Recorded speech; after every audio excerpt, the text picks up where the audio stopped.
On sait que les imprimantes 3D, ça sert juste à faire des petites figurines et des vases en plastique. Eh bien, détrompez-vous, jeudi 3 octobre, on va vous présenter la première imprimante qui fabrique des maisons en béton.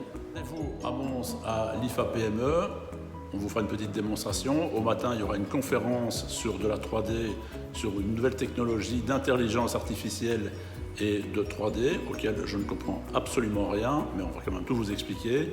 Et après-midi, nous irons à Valenciennes voir le premier bureau qui est imprimé entièrement en 3D, en béton. C'est très impressionnant.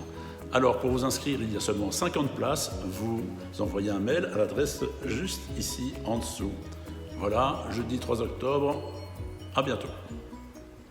De nouvelles technologies sont étudiées de très près par différentes associations humanitaires, mais pas seulement. Un robot, une impression en 3D et à la clé, une maison qui se construit en quelques jours. L'idée semble folle, mais elle est réelle. Julie Beckrich, Mathias Segou. Des maisons construites en 24 heures, sans maçon, mais avec un robot à impression 3D. Ce n'est plus de la fiction. À Moscou, en Chine, au Texas et aussi en France, des prototypes sortent de terre. Des maisons à petit prix qui seront peut-être demain une des clés contre le mal-logement ou des solutions d'urgence dans des pays dévastés par les catastrophes naturelles comme ici en Haïti. À Nantes, ce pavillon sera bientôt habité par un couple et ses 3 enfants. Visite guidée avec l'architecte. Une chambre avec sa grande fenêtre sur l'extérieur. Une des 2 salles de bain qui arrivait préfabriquée, déjà montée sur le chantier. Un 5 pièces de 95 mètres carrés, édifié par un robot, en à peine un peu plus de 2 jours. Ce robot imprimante, ce sont ces chercheurs nantais qui l'ont mis au point. L'engin se déplace pour construire les contours de la maison avec une mousse expansive.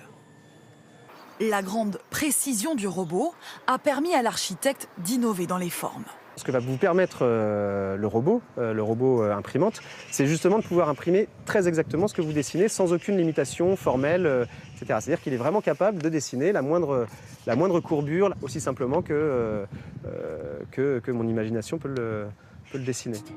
Une liberté de forme, mais ce n'est pas tout. L'impression 3D permet aussi de simplifier le chantier. Au lieu de 8 maçons, mobilisés pendant 3 semaines pour une maison de 95 mètres carrés, il faut seulement 2 techniciens plus un robot pendant 3 jours maximum pour une maison 3D. Des économies qui n'ont pas échappé à ce bailleur social nantais, cofinanceur du projet. On espère une économie de 10 à 20% sur le coût d'un logement social à terme. Voilà. Si on fait de la série, on fait des économies sur le matériau, on utilise moins, et on fait des économies sur le temps d'immobilisation du chantier. Des chantiers moins chers, moins lourds, avec des machines facilement transportables, qui permettront peut-être demain de lutter contre le mal-logement à travers le monde. C'est le projet d'une ONG au Texas. Avec leur partenaire, une société d'impression 3D, ils ont récemment dévoilé ce prototype de 55 mètres carrés. 2 chambres, une cuisine, une salle de bain, une construction simplifiée à l'extrême pour 3 500 €. En 24 heures seulement, le robot a posé des couches successives de béton pour parvenir à bâtir 7 maisons. En à peine plus de 3 mois, il prévoit d'édifier 100 maisons imprimées 3D en Haïti. On n'aura jamais assez d'argent et de main-d'œuvre pour résoudre le problème du mal-logement dans le monde. Donc il faut qu'il y ait une révolution technologique.